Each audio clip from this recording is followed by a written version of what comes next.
नमस्कार, मी विजय साळवी. 0 ओव्हरमध्ये आपलं स्वागत. मंडळी, महाराष्ट्राच्या राजकारणात पुन्हा एकदा भूकंप येतो की काय अशी चर्चा आज दिवसभर झाली आणि त्याचं कारण 2 व्हॉट्सअप स्टेटस.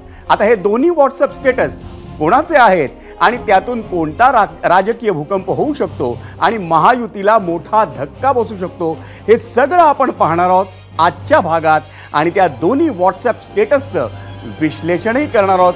पण सुरुवात विधानसभा निवडणुकीसाठीच्या जागा वाटप आणि संघर्षाच्या बातमीनं. 12 सीट मांग रहे हैं, लेकिन फिर भी हमारी जो भी सेटलमेंट होगा हम उस पर रहेंगे. माझ्या पक्षाला एक 8 जागा मिळाव्यात अशी आमची अपेक्षा आहे. पण त्याने आम्हाला जागाच नाही दिल्या तर आम्ही त्यांच्यात कसं राहायचं की आम्ही एकेका जागेसाठी भांडायचं नाही. पैसा फेकू तमाशा देत. 288 जागा कुणाकुणाला दिल्या ते सांगू. माझी सगळ्यांना विनंती आहे, कधी ना कधी सगळ्यांनाच मदत केली, सगळ्यांनीच सीट सोडून द्या ना मला. भारतीय जनता पक्षाचा आणि त्यांच्याबरोबरच्या गद्दार गटांचा पराभव करायचा आहे. मंडळी, महाराष्ट्रातल्या जागा वाटपाचं आजचं चित्र आपल्याला थोडीशी कल्पना आहे, पण आता थोडा तुम्हाला फ्लॅशबॅक सांगतो. महाराष्ट्र विधानसभेत 2019 साली अपक्षांशिवाय 125 पक्षांचे उमेदवार रिंगणात होते. त्यापैकी 102 पक्षांचे उमेदवार हे केवळ 1 अंकी होते. त्यामुळे एका मतदारसंघापुरताच पक्ष असूनही त्याचाही परिणाम निकालावर झाला. आता तुम्ही म्हणाल, हे सगळं पुराण आम्ही आज का सांगतोय? तर त्याचं कारण आहे महाराष्ट्रात 2019 आणि 2022 साली झालेले राजकीय भूकंप आणि त्यानंतर तयार झालेल्या अनपेक्षित अशा आघाड्या. आज आपण एक गोष्ट स्पष्टपणे सांगू शकतो, ती म्हणजे महाराष्ट्रात महायुती विरुद्ध महाविकास आघाडी असाच सामना होणार आहे. या दोन्ही आघाड्यांमध्ये सध्या जागा वाटपावरून जोरदार रस्सीखेच आणि मॅरेथॉन बैठकाही सुरू आहेत. पण याच बैठकांमध्ये टेन्शन वाढूही शकतं. कारण आहे छोटे छोटे मित्रपक्ष. आता हेच पाहना, महाविकास आघाडी सत्तेत होती तेव्हा अनेक छोटे पक्ष हे त्यांच्यासोबत होते. मग महायुती सत्तेत आली तर अनेक छोट्या पक्षांनी सत्तेसोबत जाण्याचा निर्णय घेतला. पण आता विधानसभा निवडणुकीची वेळ आली आहे तेव्हा बच्चू कडू यांचा प्रहार पक्ष हा महायुतीतून बाहेर पडला. त्यांच्याशिवाय महादेव जानकर यांचा राष्ट्रीय समाज पक्ष, पीपल्स रिपब्लिकन पक्ष कवाडे गट, RPI आठवले गट, जनसुराज्य शक्ती पक्ष, जनप्रहार पक्षानं आपापल्या पद्धतीनं जागांची मागणी केली आहे. तिकडे महाविकास आघाडीतही टिकून राहिलेल्या छोट्या मित्रपक्षांनी जागांची मागणी करायला सुरुवात केली आहे आणि त्यातल्या काही नेत्यांच्या प्रतिक्रिया आपण आधी पाहूया. माझ्या पक्षाला एक 8 जागा मिळाव्यात अशी आमची अपेक्षा आहे. सगळ्या महाराष्ट्रामध्ये माझा पक्ष आहे आणि वस्त्यांमध्ये माझ्या पक्षाच्या शाखा आहेत, कार्यकर्ते आहेत. त्यामुळं माझा पक्ष काय तेवढा फार मोठा स्ट्रॉंग नाही, पण निवडून कोणाला आणायचं हे नक्की आमच्याकडं बॅलन्सिंग पॉवर आहे. त्यामुळं आम्हाला एक 8 जागा द्याव्यात अशी आमची अपेक्षा आहे. तर महायुतीनं आम्हाला 40 जागा द्याव्यात. तिघांनी कमीत कमी 12 तरी जागा द्याव्यात, 11 तरी जागा द्याव्यात. अजितदादांनी 11, शिंदे साहेबांनी 11 आणि फडणवीस साहेबांनी 11. एवढ्या जर जागा दिल्या तर आमच्या 40 होऊन जातील. 12-36, 12. आत्ता आम्ही महायुतीत आहे, पण त्याने आम्हाला जागाच नाही दिल्या तर आम्ही त्यांच्यात कसं राहायचं? आम्हाला आमची तयारी करायची का नाही? हम 12 सीट मांग रहे हैं, लेकिन फिर भी हमारी जो भी सेटलमेंट होगा हम उस पर रहेंगे. मुंबईमध्ये किती जागा लढणार आहे? कारण अनुशक्ती. अरे वो कोई चिंता ही नहीं की जितनी शायद हम पूरी 288 सीट हम लड़ने वाले हैं.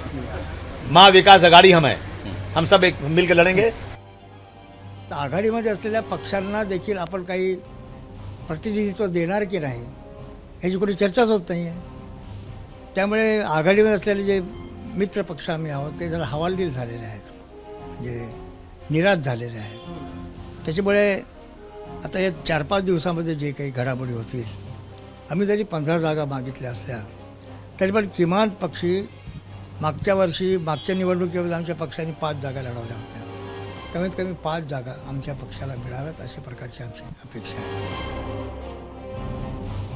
मंडळी, रामदास आठवले आणि महादेव जानकरांनी महायुतीला तर अबू आझमींनी महाविकास आघाडीला आपापल्या जागांचा आकडा सांगितलाय आणि याच मागण्यांवर आहे आपला आजचा प्रश्न. आणि तोच प्रश्न पाहण्यासाठी जाऊयात पोल सेंटरला.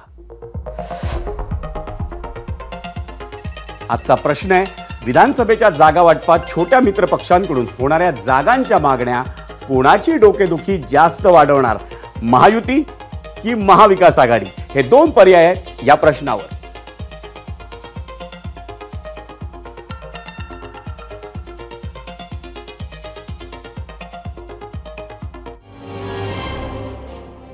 मंडळी, महायुती असो किंवा महाविकास आघाडी, त्यांच्यामधल्या कोणत्या छोट्या मित्र पक्षांनी किती जागांची मागणी केली आहे हे जरा आपण ग्राफिक्समधून समजून घेऊ आणि त्यासाठी जाऊयात मीडिया सेंटरला.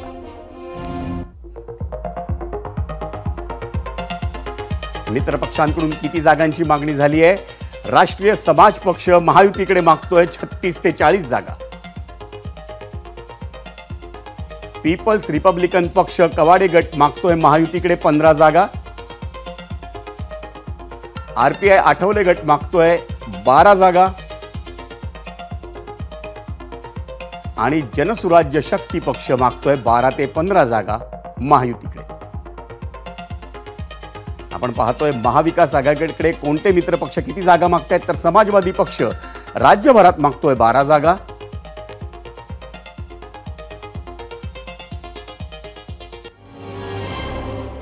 म्हणजे याच मागण्यांमध्ये आणखी वाढ होऊ शकते किंवा तोडगाही निघू शकतो.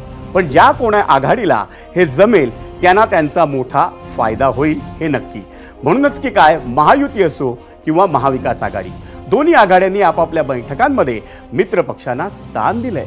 लोकसभा निवडणुकीत महाराष्ट्रात भाजपचा पराभव करण्यात महाविकास आघाडीला मदत करणाऱ्या सर्व छोट्या पक्षांना सोबत घेऊन आम्ही विधानसभा निवडणूक लढणार, अशी प्रतिक्रिया ठाकरेंच्या शिवसेनेचे खासदार संजय राऊतांनी दिली आहे. पाहूयात त्यांनी नेमकं काय म्हटलंय. हमारा ये लक्ष्य है कि महाराष्ट्र में महाविकास आघाड़ी के सभी घटक दलों को, कांग्रेस, राष्ट्रवादी कांग्रेस, शिवसेना है, लेकिन जो छोटे छोटे दल हैं इसने लोकसभा में हमें ये चुनाव जीतने में या बीजेपी को हराने में मदद की, उन सभी को हम साथ लेकर ये चुनाव लड़ेंगे विधानसभा का. और कोई आंकड़े की बात नहीं है कौन कितने सीट लड़ेगा. जो सीट कोई जीता है उसको ये सीट मिलेगी. जैसे कम्युनिस्ट पार्टी कहाँ जीतती है तो उनको ये सीट दे दी जाएगी. जहाँ समाजवादी पार्टी है वो कहाँ अगर सीट जीत सकती है तो उनको सीट मिलेगी. यही जो गणित है जीतने का, वो हमारे लिए भी है, सबके लिए है. मंडळी, छोटे पक्ष आणि त्यांच्या मागण्या यावर आपण महाराष्ट्राच्या प्रतिक्रिया पाहणार आहोत आणि खुद्द रामदास आठवले यांच्याशी चर्चाही करणार आहोत. पण त्याआधी आपण दिवसभरातली दुसरी सर्वात मोठी बातमी पाहूया. जसं लहान पक्ष महायुती आणि महाविकास आघाडीचं टेन्शन वाढवू शकतात, तसंच बंडखोरी ही दोन्ही पातळ्यांवर डोकेदुखी ठरू शकते आणि त्याची सुरुवात बहुतेक महायुतीपासून होऊ शकते, तीही इंदापुरातून. भाजप नेते आणि माजी मंत्री हर्षवर्धन पाटील आपल्या पक्षाला रामराम करण्याची शक्यता आहे आणि भाजपला रामराम केल्यानंतर ते हातात तुतारी घेण्याची शक्यता आहे. याची कारणं दोन व्हॉट्सॲप स्टेटस. पहिलं आहे हर्षवर्धन पाटलांचे चिरंजीव राजवर्धन पाटलांचं आणि दुसरं आहे त्यांची कन्या अंकिता पाटलांचं. त्या दोघांच्याही व्हॉट्सॲप स्टेटसला शरद पवारांच्या राष्ट्रवादीचं तुतारी चिन्ह आता झळकू लागलंय. आणि त्याआधी आज हर्षवर्धन पाटलांनी शरद पवारांच्या मुंबईतल्या सिल्वर ओक या निवासस्थानी जाऊन त्यांची भेट घेतली आणि दुपारी हे स्टेटसही व्हायरल झालं. आम्ही हर्षवर्धन पाटलांना गाठलं तर त्यांनी आपण उद्या पत्रकार परिषद घेऊन भूमिका स्पष्ट करणार असल्याचं सांगितलं. इतकंच नाही तर 6 किंवा 7 ऑक्टोबरला हर्षवर्धन पाटील हे तुतारी फुंकणार असल्याची चर्चाही इंदापुरात सुरू झाली आहे. आणि असं झालं तर इंदापुरात एक हाय व्होल्टेज फाईट पाहायला मिळू शकते. त्यावर आपलं लक्ष असेलच, पण सध्या आपण हर्षवर्धन पाटलांची राजकीय कारकीर्द ती पाहूया. त्यासाठी जाऊयात मीडिया सेंटरला. हर्षवर्धन पाटील तुतारी फुंकणार. हर्षवर्धन पाटील इंदापूरमध्ये विधानसभा लढवण्यासाठी इच्छुक. सध्या इंदापूरचे आमदार अजितदादांच्या राष्ट्रवादीचे दत्तात्रय भरणे महायुतीत गेल्यानं इंदापूरची जागा अजितदादांच्या राष्ट्रवादीला सुटण्याची शक्यता आहे. 1995 साली हर्षवर्धन पाटील हे पहिल्यांदा अपक्ष आमदार झाले. 2009 साली हर्षवर्धन पाटील हे काँग्रेसच्या तिकिटावर आमदार झाले. काँग्रेस राष्ट्रवादीच्या सरकारमध्ये सहकार मंत्री म्हणून त्यांनी काम केलेलं आहे. 2014 साली हर्षवर्धन पाटलांचा दत्तात्रय भरणेंकडून पराभव झाला आणि 2019 साली भाजपमध्ये त्यांनी प्रवेश केला, विधानसभा निवडणूक लढवली. 2019च्या विधानसभेत दत्तात्रय भरणे यांच्याकडून त्यांचा पराभव झाला. महायुतीकडून इंदापुरात दत्तात्रय भरणे यांना पुन्हा तिकीट मिळण्याची शक्यता आहे आणि त्यामुळेच हर्षवर्धन पाटील हे महाविकास आघाडीतून लढण्यासाठी इच्छुक आहेत आणि त्यामुळेच ते कदाचित तुतारी फुंकणार आणि पवारांच्या राष्ट्रवादीकडून लढण्यासाठी त्यांच्यासह आणखी 6 उमेदवार इच्छुक आहेत. 1999 आणि 2004 या निवडणुकाही अपक्ष लढवल्या हर्षवर्धन पाटलांनी.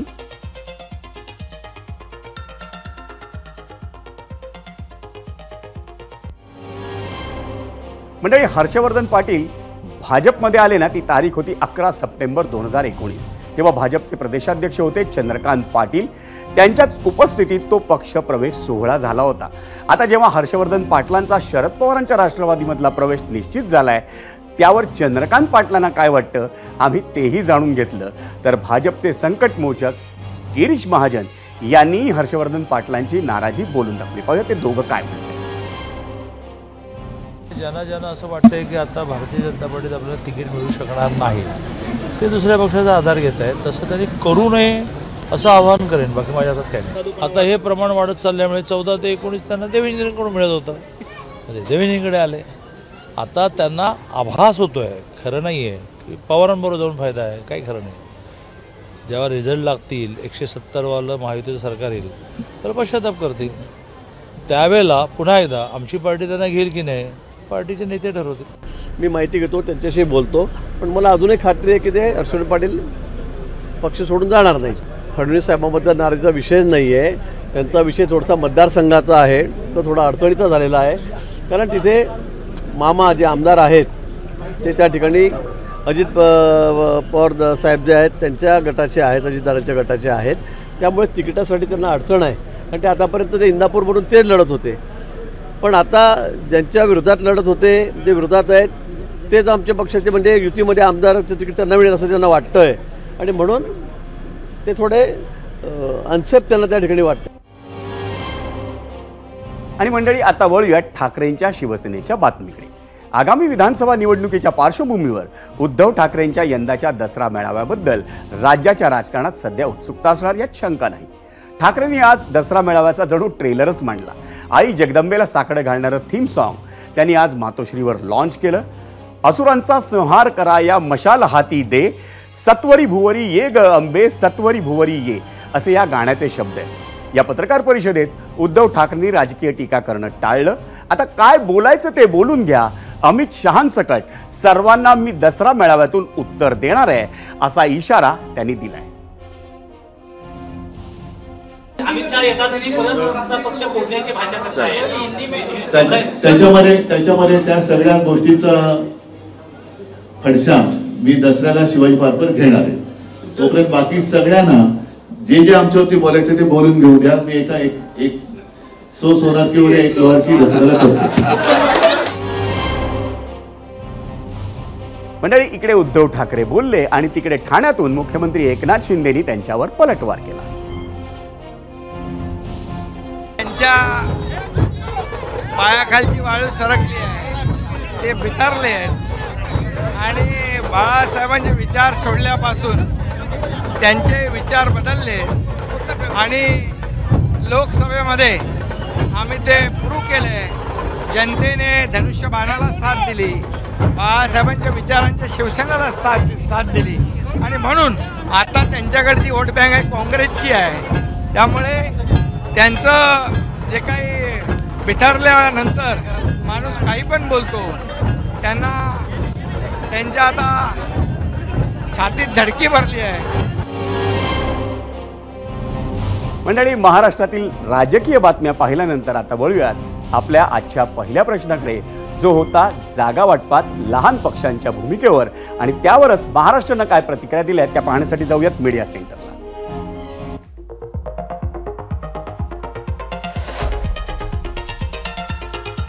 आजचा प्रश्न होता विधानसभेच्या जागा वाटपाबाबत छोट्या मित्रपक्षांकडून होणाऱ्या जागांच्या मागण्या कोणाची डोकेदुखी जास्त वाढवणार, महायुती की महाविकास आघाडी? आणि त्यावर प्रतिक्रिया येते सुभाष सानप यांची यूट्यूबवर. महायुती असो किंवा महाविकास आघाडी, त्यांचं जागा वाटप अजून झालेलं नाही, त्यामुळे छोट्या पक्षांचा विचार केला जाणार नाही. यूट्यूबवरच महेश साळुंके काय म्हणतायत तर उद्धव ठाकरेंना मुख्यमंत्रीपदाचा उमेदवार जाहीर केलं तरच मविया सत्तेत येईल.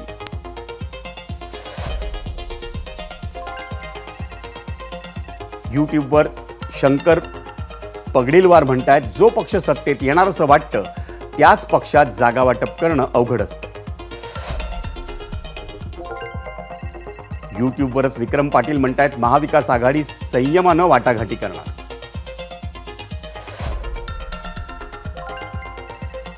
एक्सवर शंतनू व्ही गौतम म्हणतायत नसता डोक्याला ताप म्हणजे हे छोटे छोटे पक्ष असतात. मला इतक्या जागा द्या तितक्या जागा द्या असला राजकीय जावई हट्ट असतो. उगाच लाड करण्यात काही अर्थ नाही. हे असून अन नसून काहीच उपयोग नसतो.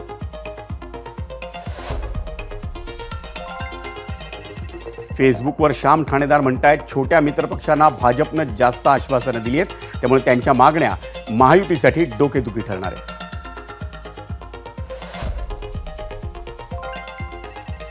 इन्स्टावर राहुल बोरसे म्हणतायत महाविकास आघाडीची डोकेदुखी वाढणार आहे.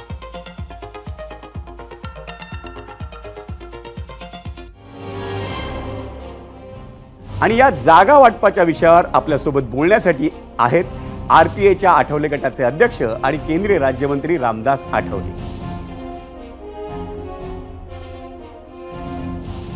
आठवलेजी स्वागत आहे आपलं एबीपी माझाचा हा खास कार्यक्रम 0 अवरमध्ये. सध्या वातावरण तुम्हा राजकीय पक्षामध्ये तुम्हा राजकीय मंडळींमध्ये हे केवळ जागा वाटपाचंच आहे. महायुतीकडून रामदास आठवलेंना किती जागा मिळणार आहेत नेमका आगामी विधानसभा निवडणुकीसाठी? आता तर महायुतीमध्ये 20-21 जागांची यादी आपण दिलेली आहे. चंद्रकांत बावनकुळे यांच्याकडे ती यादी दिलेली आहे. आणि सध्या जे मोठे पक्ष आहे त्यामध्ये बीजेपी सर्वात मोठा पक्ष आहे. त्यानंतर एकनाथ शिंदेंचा पक्ष आहे, अजितदादांचा पक्ष आहे. त्यांच्या पक्षाला जास्त जागा मिळतील. पण माझा पक्ष हा महायुतीसोबत आहे आणि माझ्या पक्षाला 8-10 जागा मिळाव्यात अशी अपेक्षा आहे. विदर्भ आहे, मराठवाडा आहे, वेस्टर्न महाराष्ट्र आहे, नाशिक डिव्हिजन आहे, मुंबई आहे, ठाणे जिल्हा आहे. अशा ठिकाणी 8-10 जागा मिळाव्यात अशी आमची अपेक्षा आहे. कारण लोकसभेला आम्हाला एकही जागा मिळाली नव्हती. महायुतीसोबत आपण असतानाही आपल्याला एकही जागा मिळाली नाही. शिर्डीमध्ये उभं राहण्याची माझी इच्छा होती पण मला त्या ठिकाणी जागा तेवढ्याला मिळाली नाही. तरीही महायुतीचं जे काम आहे ते काम मी केलं आणि ज्या जागा 17 जागा निवडून आलेल्या आहेत त्याच्यामध्ये रिपब्लिकन पक्षाचा महत्त्वाचा वाटा आहे. त्यामुळे या विधानसभेच्या निवडणुकीमध्ये 8-10 जागा द्याव्यात अशी आमची अपेक्षा आहे. आठवलेजी तुम्ही आत्ताच ज्याचा उल्लेख केलात ना लोकसभा निवडणुकीच्या वेळेचं जे जागा वाटप होतं तुम्ही एक मोठेपणा दाखवलात, एक पाऊल मागे घेतलं, महायुतीत राहण्याचा निर्णय घेतला. तुम्हाला शिर्डी हवी होती पण ती तुम्हाला नाकारली तरी सुद्धा तुम्ही महायुतीसोबत राहिलात. आता तुम्ही काही ज्या जागा मागतायत त्या जागा मिळाल्या नाहीत तर तुम्ही तडजोड किती जागांवर करणार? नाही तर माझ्या पक्षाची भूमिका मी ते ठरवणार, त्यांच्या पक्षाची भूमिका ते ठरवतील. पण माझा पक्ष एकदम विरोधामध्ये जाऊन काही जास्त जागा लढण्याच्या भूमिकेमध्ये मी अजिबात नाही. कारण अशा पद्धतीनं निवडून येत नाही आहे. कारण यापूर्वी आम्ही प्रयोग एकदा रेडॉचा प्रयोग आम्ही हे केला होता. रिपब्लिकन पक्षाचे अनेक गट, जनता दल आहे, समाजवादी पार्टी आहे, सेका पक्ष आहे, CPI आहे, CPM आहे.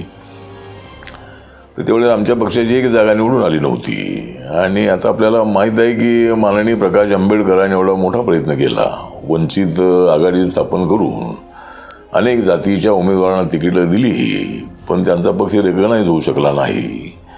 त्यामुळे एक आतताई अशी भूमिका घेऊन आपण समाजाचा आणि कार्यकर्त्यांचं नुकसान करणं योग्य नाही. त्यामुळं माझी भूमिका अशीच आहे की माझ्या मंत्रिपदासाठी नाही परंतु सध्याचं वातावरण असं आहे की एवढा आमचा पक्ष बलशाली नाही. म्हणजे आपल्या स्वतःच्या बळावर निवडून येणे एवढी आमची ताकद नाही आहे. आणि त्यामुळं एकदम अशी भूमिका मी 258 जागा लढणार वगैरे अशी भूमिका माझी अजिबात नाही. आणि ते जे पाऊल आहे ते पाऊल समाजासाठी आणि पक्षासाठी घातक ठरेल. त्यामुळं काही जागांची कमी झाली तर त्याच्या बदल्यामध्ये मात्र काय द्यायचं याची चर्चा नक्की आम्ही त्यांच्याशी करूही. म्हणजे आता आपल्याला लोकसभेमध्ये आश्वासन दिलंच होतं की आपली जी राज्यसभा नंतर कंटिन्यू करण्यात येईल, त्यांना केंद्रामध्ये आपल्याला मंत्रिपद देण्यात येईल. त्यामुळे लोकसभेमध्ये माझा एकही उमेदवार एकही MP नसता नाही, मला नरेंद्र मोदी यांनी मंत्रिपद दिलेलं आहे. आणि त्यामुळे देशभरामध्ये माझा संपर्क वाढलेला आहे, देशभरामध्ये पक्ष वाढतो आहे, अनेक लोकांचे प्रश्न मी सोडवण्याचा प्रयत्न करतो आहे. त्यामुळे अशी काहीतरी भूमिका घेण्याच्या मनस्थितीमध्ये मी आणि माझा पक्ष नाही. आठवलेजी, तुम्हाला मंत्रिपद मिळालं, तुम्हीच म्हणताय तुमच्या पक्षाचा संपर्क वाढतोय, तुमच्या संपर्कात अनेक माणसं येत आहेत, त्यामुळे साहजिकच तुमच्याकडे मागणी होणार. पण लोकसभेनंतर पुन्हा एकदा तुमची आणि तुमच्या पक्षाची विधानसभेत जर उपेक्षा झाली तर काय भूमिका घेणार? नाही, माझी अशी उपेक्षा होणार नाही. एकतर काही जर जागा कमी दिल्या तर आम्हाला MLCची आमची मागणी आहे. रिपब्लिकन पक्षाला एक MLC मिळाली पाहिजे अशी आपली मागणी आहे. 2-3 महामंडळाची अध्यक्षपद मिळावी. आणि जागामध्ये काय थोडीशी अडचण त्यांची होत असेल ही, तर जागा कमी जास्त होतील ही, पण एक 8-10 जागा मिळवायची आमची अपेक्षा आहे. आणि त्याच्यामध्ये काय चर्चेला बसल्यानंतर काय जागा कमी होतील ही. पण आता आमची भूमिका अशी आहे की मी केंद्रामध्ये मंत्री असल्यामुळं रिपब्लिकन पक्ष जो आहे या देशभरामध्ये वाढतो आहे, लोकांना आपली मदत होते आहे. आणि त्यामुळं काय थोड्या जागा नाहीत म्हणून आपण एकदम भूमिका बदलणं ते काय योग्य राहणार नाही आहे. त्यामुळं माझा पक्ष आता राष्ट्रीय लेवलचा आहे, ठीक आहे, माझा पक्ष छोटा पक्ष आहे, पण अनेक राज्यामध्ये प्रत्येक राज्यामध्ये माझा पक्ष आहे. त्यामुळं जागा कमी जास्त होतील, पण महायुतीसोबत राहण्याचीच आमची भूमिका राहील. आठवलेजी, तुमच्यासोबत अनेक छोटे पक्ष महायुतीत आहेत. त्यापैकी महादेव जानकरांचा राष्ट्रीय समाज पक्ष तो 36 ते 40 जागा मागतोय. त्या दिल्या नाहीत तर आम्ही 288 जागा लढवणार असं म्हणतायत. कवाडे गट मागतोय 15 जागा, जनसुराज्य शक्ती मागतोय 12 जागा. त्यांच्या मागण्या पूर्ण होतील असं वाटतं तुम्हाला? नाही, ती मागणी मान्य होणार नाही. म्हणजे आता एवढ्या जागा मिळणार नाहीत. महादेव जानकर माझे मित्रच आहेत आणि त्यांनी आता एवढ्या जागा मागितलेल्या आहेत, पण त्यांना काहीतरी जागा मिळाल्या पाहिजेत. म्हणजे 36-40 जागा आहेत त्यांना मिळणार नाही आहेत. पण महादेव जानकर हे धनगर समाजाचे आणि बहुजन समाजाचे चांगले नेते आहेत. आणि त्याने आता परभणीची निवडणुकी लढली, पण काय तो थोड्या मतात हरली. तर त्यांच्या पक्षाला काय जागा दिल्या पाहिजे. विनय कोरे जे आहेत त्यांचं कोल्हापूर सांगली या भागामध्ये त्यांचं थोडंसं काम चांगलं आहे, त्यांना काय जागा देणं अत्यंत आवश्यक आहे. आणि अशा पद्धतीने मला वाटतं की मित्रपक्षांना सुद्धा थोडीशी ताकद देणं अत्यंत आवश्यक आहे. कारण या मित्रपक्षांचा या तिन्ही पक्षांना मोठा उपयोग होणार आहे या निवडणुकीमध्ये. त्यामुळे सगळ्याच आमच्या मित्रपक्षांचा विचार करावा अशी माझी भूमिका आहे. आठवलेजी, धन्यवाद. आपण वेळात वेळ काढून महायुतीच्या जागा वाटपाबाबत चर्चा करण्यासाठी आम्हाला या 0 आवरसाठी वेळ दिलात, त्याबद्दल तुमचे पुन्हा एकदा आभार. वळूयात पुढच्या बातमीकडे. आगामी विधानसभा निवडणूक अगदी दीड महिन्यांवर आली आहे आणि योगाप्पा मंडळी आज घटस्थापनेच्या पहिल्याच दिवशी काँग्रेस आणि भाजप या 2 प्रमुख पक्षांचे महाराष्ट्र प्रदेशाध्यक्ष म्हणजे नाना पटोले आणि चंद्रशेखर बावनकुळे हे कोराडीच्या देवीच्या मंदिरात एकाच वेळी आशीर्वाद मागताना पाहायला मिळाले. वास्तविक काँग्रेस प्रदेशाध्यक्ष नाना पटोले हे सहकुटुंब कोराडीच्या जगदंबा मातेच्या दर्शनासाठी आले होते. त्यावेळी कोराडी देवी मंदिर ट्रस्टचे अध्यक्ष या नात्याने भाजप प्रदेशाध्यक्ष चंद्रशेखर बावनकुळे हे त्यावेळी तिथं उपस्थित होते. बावनकुळे यांनी नाना पटोले आणि त्यांच्या कुटुंबाचं स्वागत केलं.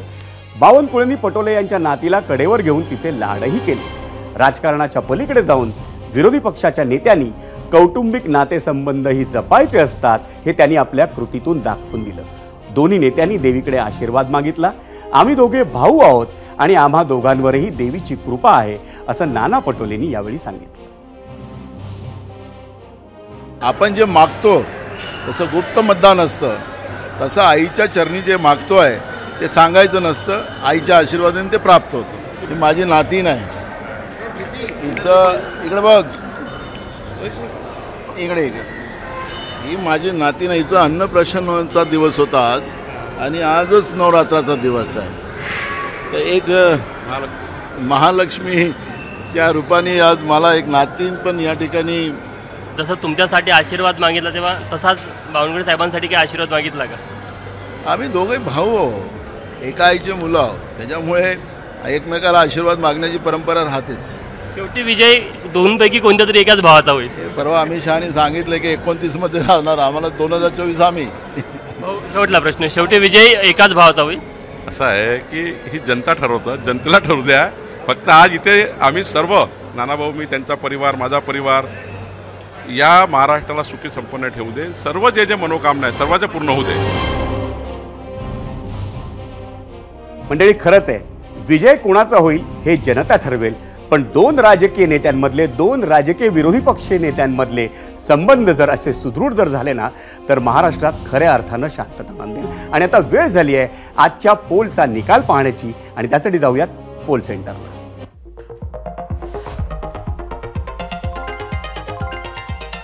विधानसभेच्या जागा वाटपात छोट्या मित्रपक्षांकडून होणाऱ्या जागांच्या मागण्या कोणाची डोकेदुखी जास्त वाढवणार? आपल्याला यूट्यूबवर महायुतीसाठी 77% कौल आलेला आहे, त्यांची डोकेदुखी असेल, आणि महाविकास आघाडीची डोकेदुखी तुलनेत कमी असेल ती 23% कौल दिलेल्या नागरिकांनी यूट्यूबवर.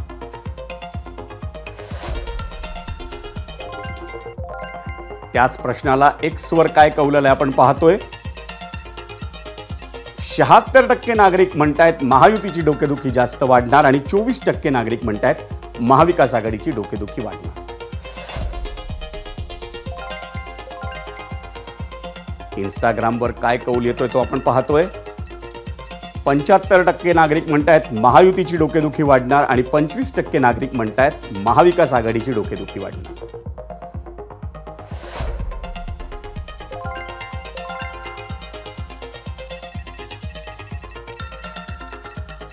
फेसबुकवर आपण पाहतोय महायुतीची डोकेदुखी वाढणार असं म्हणतायत 74% नागरिक, आणि महाविकास आघाडीची डोकेदुखी वाढणार असं म्हणतायत 26% नागरिक.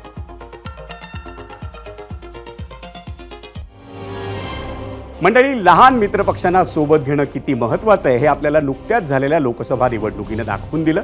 400 पारचा नारा देऊन भाजपनं लोकसभेचा प्रचार केला, पण विरोधकांनी निवडणूक तितक्याच सिरियसली लढल्यानं भाजपचं स्वबळावर सत्ता स्थापण्याचं स्वप्न भंगलं. इतकंच नाही तर 350 पार असलेली भाजपची गाडी ही 240 वर अडकली. मग अशावेळी सत्ता स्थापनेसाठी तुलनेने लहान पण अत्यंत महत्त्वाचे ठरले दोन पक्ष. एक नितीश कुमारांचा जनता दल युनायटेड, आणि दुसरा चंद्राबाबू नायडूंचा तेलुगू देसम.